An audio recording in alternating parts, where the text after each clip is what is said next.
சொன்னாலும் சரி, நீ 5000 ரூபாய் கொடு, 3000 ரூபாய் கொடு, இந்த கதை சொல்லு, அந்த கதை சொல்லு, நடிகர் சொல்லு, தற்கொலை கூட்டம் சொல்லு, அணில் கூட்டம் சொல்லு. 2026 தேர்தல் நாங்க அணில் கூட்டமா இல்ல சிங்க கூட்டமா காட்டுறோம் பார். நான் சீனா போறீங்க, நாங்களும் இதே கட்சியில தான் வந்துக்கிறோம். உங்க ஆட்டத்தை நாங்க காட்டுறோம் பாரு. இங்க நிக்கிட்டு எல்லாம் சிங்க கூட்டம், சிங்க பெண்கள். 2 வயது சின்ன குழந்தைங்க ஒரு திமுக நிர்வாகியால இந்த சம்பவம் நடக்குது. எத்தனை பேருக்கு தெரிஞ்சிருக்கும் தெரியல. தாய்மாமன் சீர்ன்றது என்ன இல்லைங்க, நம்மளுடைய தாய்மாமன் சீர்னா நம்ம அண்ணன் தம்பி கிட்ட எல்லாம் எதிர்பார்க்கிறோம்ல, அதே மாதிரி தான் நம்ம தங்க தளபதி வந்து உங்களுக்கு அண்ணனாவோ தம்பியாவோ தாய்மாமனா நான் உங்களுக்கு சீர் தரேன். இந்த பொதுக்கூட்டம் நம்ம எதுக்கு நடத்துறோம், இவ்வளவு அழகா நடத்துறோம்னா, நம்ம 2026 தேர்தலை சந்திக்கக்கூடிய தருணம் வந்துச்சு. இன்னும் 2 மாசத்துல இந்த தமிழகத்தில் ஒரு புரட்சி புயல். இந்த புரட்சி என்பது தமிழ்நாட்டில் மாற்றக்கூடிய ஒரே தலைவர் நம் தளபதி மட்டும்தான். இன்னைக்கு திமுக அதிமுக 2 கட்சியும் மாறி மாறி மாறி மாறி ஆண்டு மக்களே வெறுத்து போதி, சில பேர் ஓட்டு போடாம வீட்டிலேயே உட்காந்துடுறாங்க. சில பேர் ஓட்டு போட்டாலும் சரி 2 பேர்ல யாருன்னா ஒரு பட்டன் நம்பிட்டு போலாம் சொல்றாங்க. இன்னைக்கு நம்ம தளபதி ஒரு மகளிருக்கு ஒன்று சின்ன ஒரு விஷயம் தான், அவரை எவ்வளோ பேச்சு பேசுறாங்க, லேட்டஸ்டா சில விஷயம் பேசுனாங்க. இன்னைக்கு மகளிர் தேர்தல் அறிக்கை விட்டுருக்காரு. ஒரு மகளிர் மேல என்ன அளவுக்கு அன்பு இருந்தா இந்த மாதிரி அறிக்கை வெளியிட்டு இருப்பாரு சொல்லுங்க.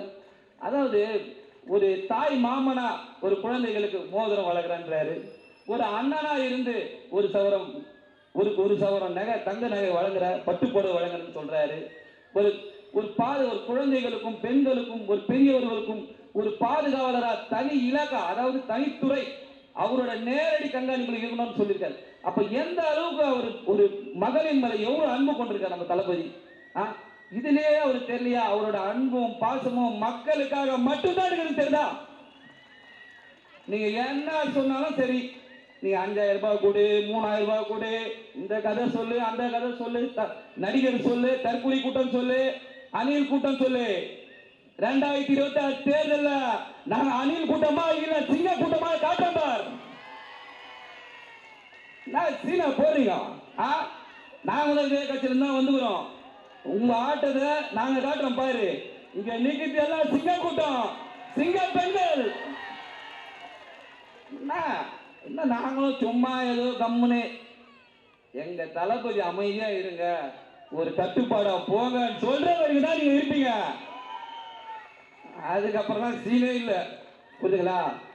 ஒரே ஒன்று சொல்றேன், இந்த தமிழ்நாட்டில் இப்ப இந்த கடந்த 2 மாசத்துல மட்டும் 194 கொலைகள் நடந்திருக்கு. அதுல ஜனவரி மாசம் மட்டுமே 110 கொலைகள் நடந்திருக்கு. அதுல இந்த பிப்ரவரி மாசம் 84 கொலைகள் நடந்திருக்கு. நான் கேட்கிறேன், உங்களுக்கு சட்ட ஒழுங்குன்றீங்களே, ஒரு சட்ட ஒழுங்குனா ஒருத்தரை வெட்டிட்ட பிறகு அவங்கள பிடிச்சி உள்ள போட்டு கேஸ் நடந்து, இதெல்லாம் பயம் இல்லாம வெட்டிட்டு போயினே இருக்கிறாங்க. பயம் இருக்கணும், தண்டனைகள் கடுமையா இருக்கணும், அந்த தவறு நடக்காம தடுக்கணும். அதுதான் அரசோட வேலை. அதெல்லாம் பண்ணி முடிச்ச பிறகு எடுத்து அவங்கள தூக்கி உள்ள போட்டு திருப்பி பெயில, இதெல்லாம் நன்றியா தாங்க இருக்குது. ஒரு புதுசா ஒரு அரசியல் பண்ணணும். ஒரே விஷயம் சொல்றேன், இந்த மேலையில ஒரு தெளிவான ஒரு விஷயம் சொல்றேன். எனக்கு ஒரு மன கஷ்டம். ஒரு தேசிய கட்சி பிஎஸ்பி கட்சியில ஒரு மாநில தலைவர், என்னோட அண்ணன் மாம்சங்க அண்ணன், இதே சென்னையில அவரோட கொலை எல்லாமே பார்த்திருப்பீங்க. ஒரு எப்படிப்பட்ட தலைவர், மாநில தலைவரா இருந்தவர ஒரு அனாசமா பண்ணிட்டு போயிட்டாங்க. ஒரு தலித் தலைவர் இத்தனைக்கும். அதாவது அவருக்கே அந்த நிலைமைனா, இந்த வருங்காலத்துல சாதாரண மக்களுக்கு என்ன நிலைமை வரும் எல்லாரும் யோசிக்கணும், மக்கள் சிந்திக்கணும். தயவு செய்து சொல்றேன், இதெல்லாம் நம்ம சிந்திச்சாதான் நம்ம ஓட்டு போடுறது எதுக்குடா இவங்களுக்கு போடுறோம். இதே மாதிரி ஆணவ கொலைகளும் அசிங்க கொலைகளும் நடந்துருக்குது. இந்த நாங்குநேரியில பாத்தீங்கன்னா உனக்கு 9 பேர் வரானுங்க, டீகல்ல நிக்கிறாங்க, பட்டுன்னு வெட்டிட்டு பெட்ரோல் பம்ப் வச்சுட்டு போறாங்க. என்ன விஷயம்? ஒரு பாதுகாப்பு இல்லை. அடுத்தது பாத்தீங்கன்னா சிவகங்கையில ஒரு பட்டியலிட்ட சமூகம் வாழக்கூடிய இடத்துல போரும் வருமெல்லாம் வெட்டுறாங்க. அப்ப போரும் வருமா வெட்டணும், என்ன உங்களுக்கு ஒரு பாதுகாப்பு இருக்கு நம்ம நாட்டுல? இது அரசியல் மட்டும் நம்ம எல்லாருமே யோசிக்கணும். 5000 ரூபாய் போடுறாங்க, 3000 ரூபாய் கொடுக்குறாங்களா? இல்ல, மக்களுக்கு ஒரு ஆபத்து ஆபத்தில்லாத ஒரு ஆட்சியா, மகளிருக்கு ஒரு ஒரு உறுதியான ஒரு ஆட்சியா நடக்கணும். இந்த ஆட்சி நம் தளபதி 2026 நீங்க போடக்கூடிய ஓட்டுல எல்லாருக்கும் மாற்றம் வரணும். நீங்க தளபதி ஜெயிச்சான்னா தமிழகமே ஜெயிச்ச போலதான். அதை எல்லாரும் உணரணும். நான் பெண்களுக்கான ஒரு விஷயத்த சொல்றேன். இவங்க பெண்களுக்கு பாதுகாப்பு கொடுக்குறேன், சமூக நீதி அந்த இதெல்லாம் சீன் போடாது. ஒன்னே ஒன்று சொல்றேன் பாருங்க. 1989 செல்வி ஜெயலலிதா அம்மாவை சட்டமன்றத்திலே அவங்க புடவையை இழுத்தாங்க, முடியை கழிச்சு அச்சாங்க. அந்த அம்மாவே அந்த பெண் அவங்கள அந்த அளவுக்கு அவமானப்படுத்துறாங்க இந்த திமுக அரசு. இன்னமும் சொல்றேன், இவங்க எல்லாம் நடிச்சுதான் இருக்காங்க. ஒரு பெரிய ஒரு ஜெயலலிதா அம்மாவுக்கு அந்த நிலைமை. அதுக்கப்புறம் அந்த அம்மா ஜெயிச்சு இவங்களோட வேற எல்லாத்தையும் முடிச்சு இவங்களை உட்கார வச்சுட்டாங்க. இப்ப இறந்துட்டாங்க. அடுத்தது அதிமுக உங்களுக்கு தெரியும், ஒரு துப்பாக்கி சூடு, அது தூத்துக்குடி துப்பாக்கி சூடுல வந்து ஸ்டெர்லைட் அந்த போராட்டத்தில் வந்து 8 பேரை சொல்றாங்க. கையில் கேட்குறாங்க, என்னங்க இந்த மாதிரி சுட்டுட்டு. நானே மீடியாவில் பார்த்தா இவரு முன்னாள் முதலமைச்சர் எடப்பாடி பழனிசாமி சொல்றாங்க, இது போலலாம் தற்கூலிகள் முதலமைச்சராக இருந்தாங்க. இன்னைக்கு பாதுகாப்பு இல்லாத முதல்வரா, அதாவது திமுக மு.க. ஸ்டாலின் அப்படி இருக்காரு. இது போல ஆட்சிகள் மாறணும். இந்த மாற்றத்துக்கு தான் நாம் தளபதி 2026 வெற்றி நிச்சயம். இந்த எழும்பூர் தொகுதி ஒண்ணு, நான் திரும்ப சொல்றேன், இந்த எழும்பூர் தொகுதி சிறப்பான விஷயம் ஒண்ணு. நம் தளபதி இந்த சில்ட்ரன் ஹாஸ்பிட்டல், அதாவது குழந்தைகள் பிறகு ஹாஸ்பிட்டல் தான் குறைந்த நம்ம தளபதி. இந்த தொகுதி வெற்றி பெறும். ஆனா மகத்தான வெற்றி பெறணும், மகத்தான வெற்றி பெறணும். அதுதான் நம்மளோட உழைப்பு. நம்ம தோழர்கள் உழைக்கணும். நம் தளபதி ஏழைகள் பிறக்கும் ஒரு ஹாஸ்பிட்டல் தான் பிறந்தாரு. எளிய மனிதர். மக்களின் குறை என்னன்னு தெரியும், பசினா என்னன்னு தெரியும், ஏழைகள் என்ன அவசரம் தெரியும். இது எல்லாத்துக்கும் ஒரு முதல்வர் ஆனா மட்டும்தான் நம்ம ஜெயிக்க முடியும். 2026 வெற்றி நிச்சயம். நன்றி, வணக்கம். வீட்டுக்கு வீடு விஜய், தமிழ்நாட்டுக்காக விஜய். எப்படி அந்த விஜயை பணியுரை விட்டு வரவில்லை எப்படி சொன்னார்களோ, இன்னைக்கு அவர் சொன்ன விஜய் இருக்கிறார் என்ற அந்த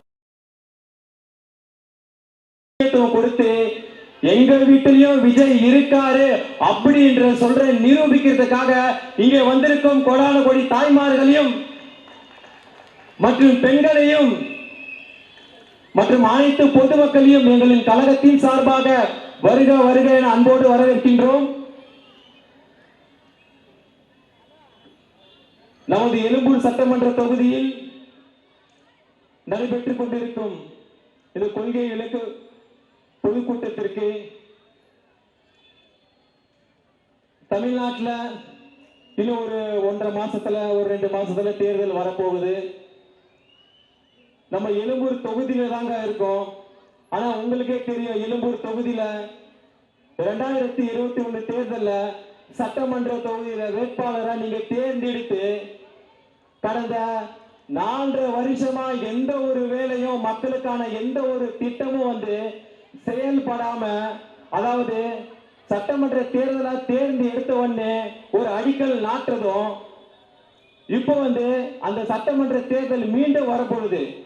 முடிகிற நேரத்திலும் சில திட்டங்களை மட்டும் எப்படி மக்களை ஏமாற்றுவதற்காக, மக்களை இன்னும் மடத்தனம் ஆக்குவதற்காக சில திட்டங்களுக்கு மட்டும் வந்து இன்றைக்கு வந்து எழும்பூர் சட்டமன்ற தொகுதி ஃபுல்லா ஒவ்வொரு வார்டுலயும் ஒரு சின்ன சின்ன விஷயம்லாம் பண்ணிட்டு இருக்காங்க. எல்லாரும் நீங்க பார்த்திருப்பீங்க. அதாவது ஒவ்வொரு வட்டத்திலயும் வந்து ஒரு சில வட்டத்துல 27 வட்டத்துல பாத்தீங்கன்னா ஒரு 18 லட்சத்துல வந்து ஒரு தொகுதி பங்கீடு பணத்துல வந்து சுய மகளிர் குழு அவங்களுக்கான கட்டிடம் ஒண்ணு கட்டுறாங்க. ஒரு சில வட்டத்துல பாத்தீங்கன்னா இது புத்தக நிலையம், அதாவது லைப்ரரி, அந்த மாதிரி கட்டிடத்துக்காக அது ஒரு கணக்கு ஒரு 20 லட்சம் காட்டியிருக்காங்க. அப்படின்னு இப்ப தேர்தல் வர நேரத்துல வந்து 20 லட்சம் 30 லட்சம் அப்படின்ற ஒரு கணக்கை காட்டிட்டு மக்களுக்கான திட்டம் சொல்றது இப்ப வந்து அது செயல்படுத்துறாங்க எப்போ தேர்தல் முடியும் போது. ஆனா பாருங்க, மக்களுக்கான திட்டம் மட்டும் வந்து 18 லட்சம் 20 லட்சம் திட்டம் தான்.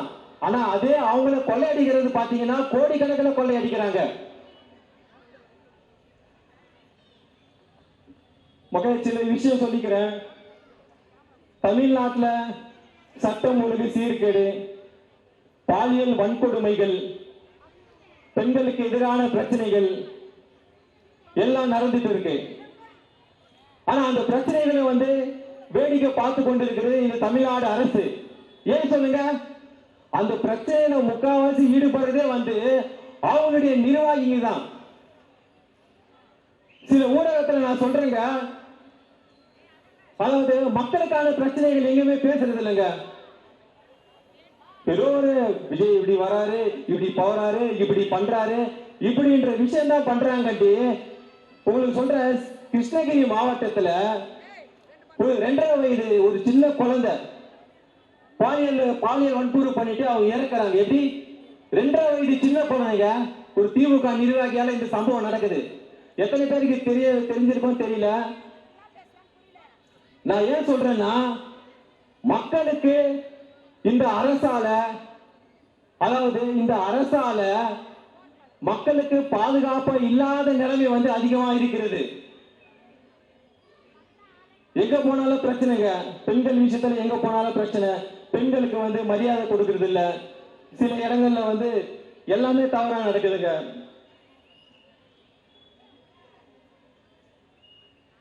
நம்மளுக்கான ஒரு பெரிய மாற்றம் வந்துட்டு இருக்கு.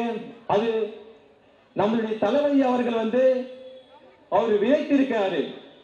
நான் ஏன் சொல்றேன்னா, சின்ன ஒரு அடிப்படை வசதியிலிருந்து மக்களுக்கு தேவையான ஒவ்வொரு அடிப்படை வசதியிலிருந்து ஒரு பிராக்டிகலா எப்படி முடியுமோ அதைதான் வந்து அவர் செயல்படுத்த சொல்றாரு.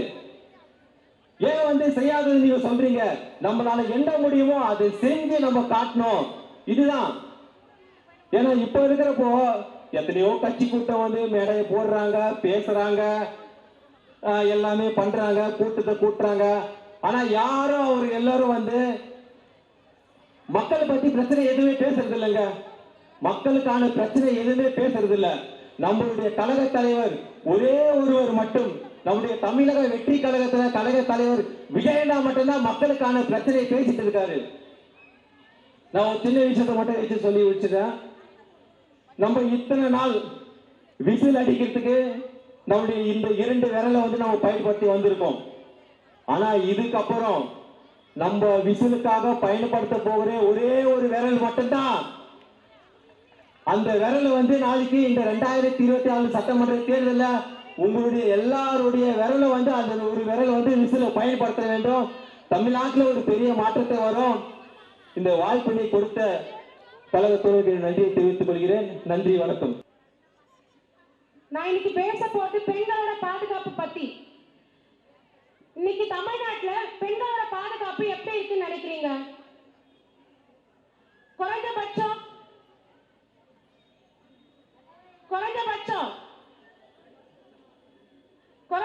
கூட இங்க கிடையாது. 2 வயசு குழந்தையில இருந்து ஸ்டார்ட் ஆகி 60 வயசு முதியோர் வரைக்குமே வந்துட்டு இங்க ரேபிசம் நடக்குது.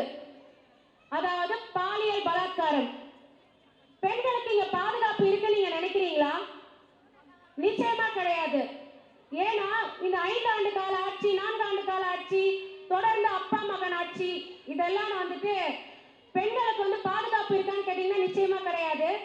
இவங்களோட அரசியல் வருகை எப்படி இருக்கும்னு பாத்தீங்க அப்படின்னா, ரவுடிசம், ஊழல், திராவிட மாடல், இதுல வேற, இதுல 2.0 வேற. ஐயா சார் ஸ்டாலின் அவர்களே, உங்களுக்கு ஒண்ணு சொல்லிக்கிறேன். பெண்கள் பாதுகாப்புன்றது வந்து பாத்தீங்க அப்படின்னா ஒவ்வொரு இடத்துலயும் ஒவ்வொரு சூழலிலையும் பாரதியார் அன்னைக்கு சொன்னார் பாத்தீங்களா, நடு இரவில் ஒரு பெண் நடந்து போகும்போது அவளுக்கு எந்த விதமான தீமைகளும் நடக்காமல் இருக்கும் வகையிலேயே உண்மையான பெண் சுதந்திரம் என்று சொன்னாங்க. அது இப்ப வரைக்கும் நடக்குதான்னு பாத்தீங்கன்னா கிடையாது. தெருவுக்கு தெரு போதை ஆசாமிகளின் அராஜகம் நீங்க இப்ப பாத்துக்கிட்டு இருப்பீங்க. குழந்தைகள் முதல் பெரியவர்கள் வரை. எனக்கு தெரிஞ்சு ஒரு 10 வருஷத்துக்கு முன்னாடி எல்லாம் பாத்தீங்க அப்படின்னா பெருசா போதை பொருள் இங்க கிடையாதுங்க எனக்கு தெரிஞ்சு. ஆனா இப்ப தெருவுக்கு தெருவு பாத்தீங்கன்னா சின்ன சின்ன குழந்தைங்க கூட ஏதேதோ பண்றாங்க. பார்க்கறதுக்கே கஷ்டமா இருக்கு. படிக்கிற பிள்ளைங்களை இதெல்லாம் பண்றாங்க அப்படின்ற மாதிரி இருக்கு. இதெல்லாம் எப்படி இந்த தமிழ்நாட்டுக்குள்ள ஊடுருச்சுன்னு நீங்க நினைக்கிறீங்க? இவங்களுடைய அதிகார வறுமையினால் தான் வந்து ஊடுருவுச்சு. இதுக்கு முன்னாடி ஆட்சி நடத்தினவங்க மத்தியிலேயே வந்து பாத்தீங்க அப்படின்னா இல்லாம இல்ல. பட் ஆனா இந்த சிச்சுவேஷன்ல பாருங்க ரொம்ப அதிகபட்சமா இருக்குது. எனக்கு தேவை இந்த அரசியல் வந்து வேண்டாம். பெண்களுக்கு பாதுகாப்பு கொடுக்கக்கூடிய அரசியல் மட்டும்தான் வேணும். நல்ல ஆட்சி தலைவர்கள் வேணும். அதுக்குதான் நம்ம அண்ணன் தலைவர் தளபதி அவர்கள் இங்க வந்திருக்காங்க. நம்ம தமிழ்நாட்டுக்காக வந்திருக்காங்க. பெண்களோட பாதுகாப்புக்காக வந்திருக்காங்க. ஒரே ஒரு தடவை ஒரு விஷயம் சொல்லிக்கிறேன். அண்ணா பல்கலைக்கழகத்துல ஒரு பெண் மாணவி பாலியல் பலாத்காரத்துக்கு உள்ளாக்கப்பட்டா. அன்னைக்கு இமீடியட்டாவே அந்த பொண்ணு கம்ப்ளைண்ட் கொடுக்குறா. கம்ப்ளைண்ட் கொடுத்த காப்பி எப்படி அவ்வளவு சீக்கிரம் இஷ்யூ ஆச்சுன்னு தெரியல. நமது அண்ணன் இருக்காங்க பாத்தீங்களா, ஒரே ஒரு லெட்டர் கொடுத்தாரு. பெண்களே, உங்களுக்கு அண்ணனாகவும் தோழனாகவும் தம்பியாகவும் உங்களோட பிள்ளைங்களாகவும் நான் இருப்பேன், நான் வருவேன் அப்படின்னு சொல்லிட்டு சொன்னாரு. அதுக்குதான் எங்க அண்ணன் தங்க தளபதி இப்ப வந்திருக்கிறாரு. இன்னைக்கு தமிழ்நாட்டுல இருக்கக்கூடிய பெண்களுக்கு மகளிர் தினத்தை முன்னிட்டு அவர் கொடுத்திருக்கக்கூடிய நிறைய ஸ்கீம்ஸ் இருக்குது. அதுல ஒரு சில ஸ்கீம்ஸ் மட்டும் சொன்னேன். அண்ணன் சொன்னார் ஒரு 3 ஸ்கீம்ஸ். அதை தொடர்ந்து இன்னொரு 4 ஸ்கீம் இருக்கு, அதையும் நான் சொல்லிடுறேன். அன்னபூரணி சூப்பர் 6 திட்டம் அண்ணன் சொன்ன மாதிரி வருஷத்துக்கு நீங்க பாருங்க, ஒவ்வொரு ஆட்சி தொடக்கத்திலயுமே விலை குறைப்புன்றது வந்து நடக்கும். கரெக்டுங்களா? விலை குறைப்புன்றது நடக்கும். உடனே ஒரு ஆட்சிக்கு வந்ததுக்கு அப்புறம் என்ன பண்ணுவாங்க, விலை ஏற்றம் அதிகரிக்கும். ஒவ்வொரு பெண்களுக்குமே இது தெரியும். கிட்டத்தட்ட ஒரு 10 வருஷத்துக்கு முன்னாடி பாத்தீங்க அப்படின்னா 400 ரூபாய் 500 ரூபாய் இருந்தது. இப்ப பாத்தீங்க அப்படின்னா கிட்டத்தட்ட 1000 ரூபாய் கிட்ட இருக்குது. அதுக்குதான் நம்ம அண்ணன் வந்துட்டு ஒரு அறிக்கையை விட்டுருக்கிறாரு. நல்ல திட்டத்தை கொடுத்திருக்கிறாரு. அன்னபூரணி சூப்பர் 6 திட்டம். அது ஒண்ணும் இல்லைங்க, நம்மளுக்கு வந்து பாத்தீங்கன்னா மிகப்பெரிய ஒரு நல்ல திட்டமா தான் கொண்டு வந்திருக்காரு. வருஷத்துக்கு 6 சிலிண்டர்கள் கட்டணமின்றி வந்து நம்மளுக்கு வழங்கப்படும் சொல்லியிருக்காரு. தாலிக்கு தங்கம் 1 சவரன் தங்கம் இவங்க ஆட்சிக்கு வந்ததுமே நிறுத்தி வைக்கப்பட்டுட்டாங்க. ஆனா இனி அண்ணா வந்து நிறுத்த போறது கிடையாது. தாலிக்கு 1 சவரன் தங்கத்தை வந்து இனி எல்லா பெண்களுக்கும் வழங்க வேண்டும் சொல்லியிருக்கிறாரு. மதிப்புமிகு மகளிர் திட்டம். மதிப்புமிகு மகளிர் திட்டம்னா இவங்க சொல்ற மாதிரி 5000 10,000 அப்படின்ற கான்செப்ட்லாம் கிடையாது. அண்ணன் கொடுக்கிறது நேர்மையா சராசரியா எவ்வளவு வழங்கணுமோ அது நிச்சயமா கொடுப்பாரு. அதுக்கு தான் மகளிர் உரிமை தொகையை 2500 ரூபாயா வழங்குற அப்படின்ற மாதிரி சொல்லியிருக்கிறாரு. தாய்மாமன் சீர்ன்றது என்ன இல்லைங்க, நம்மளுடைய தாய்மாமன் சீர்னா நம்ம அண்ணன் தம்பி கிட்ட எல்லாம் எதிர்பார்க்கறோம்ல, அதே மாதிரி தான் நம்ம தங்க தளபதி வந்து உங்களுக்கு அண்ணனாவோ தம்பியாவோ தாய்மாமனா நான் உங்களுக்கு சீர் தரேன். ஒவ்வொரு வருஷமும் பிறக்கிற குழந்தைகளுக்கு தங்க மோதிரத்தை கொடுக்கிறேன் அப்படின்னு சொல்லியிருக்கிறாரு. பெண்களின் சுயசார்பு பயண வசதியை கருத்தில் கொண்டு, அதாவது நம்ம வந்துட்டு பேருந்துல எல்லாம் போறோம்ல, ஃப்ரீன்னு சொல்றாங்கல்ல, அந்த ஃப்ரீ எல்லாம் ஒண்ணும் இல்லைங்க. அவங்க கொடுக்கறதெல்லாம் நம்ம அண்ணன் கொடுக்க போறத பாருங்க. அவங்க வந்து சொல்லுவாங்க, ஆனா செயல்ல வந்துட்டு 20 ரூபாயில இருந்து 40 ரூபாய் வரைக்கும் வந்துட்டு கவர்மெண்ட் பஸ்லயே வந்துட்டு சூப்பர் டீலக்ஸ் போட்டு ஏற்றி வச்சிருக்காங்க. ஒயிட் போர்டுன்னு சொல்லிட்டு 2 பஸ் 4 பஸ் தான் விடுறாங்க. இதுல ஃப்ரீ வேற சொல்றாங்க. நம்ம அண்ணா அப்படிலாம் இல்லைங்க. எல்லா பஸ்லயுமே சரிங்களா, எல்லா பஸ்லயுமே பெண்களுக்கு இலவச பயணம். கல்வித்துறையை வலுப்படுத்துறதுக்கு நம்மளோட குழந்தைங்க 9ஆவதுல இருந்து 12ஆம் வகுப்பு வரைக்கும் படிக்கிறாங்க. அவங்களுக்கு காமராஜர் கல்வி உறுதி திட்டம்னு சொல்லிட்டு 15,000 ரூபாய் வருடத்திற்கு கொடுக்கிறேன் அப்படின்னு சொல்லியிருக்கிறாரு. இதெல்லாம் தாங்க வருகைக்கானது, இதெல்லாம் தான் வரவேற்கத்தக்கது. இப்படிப்பட்ட தலைவர் தான் நமக்கு வேணும், நம்மளோட தமிழ்நாட்டுக்கு வேணும். ஊழலற்ற ஆட்சியை அகற்ற வேண்டும், நல்ல ஆட்சியை புகுத்த வேண்டும். வாய்ப்புக்கு நன்றி கூடி விரைப்படுகிறேன். நன்றி. இந்த வீடியோ உங்களுக்கு பிடிச்சிருந்தா ஓபன் மைக் சேனலுக்கு லைக் பண்ணுங்க, ஷேர் பண்ணுங்க, கமெண்ட் பண்ணுங்க, சப்ஸ்கிரைப் பண்ணுங்க, பெல் பட்டன் மறக்காம அமுக்கிருங்க.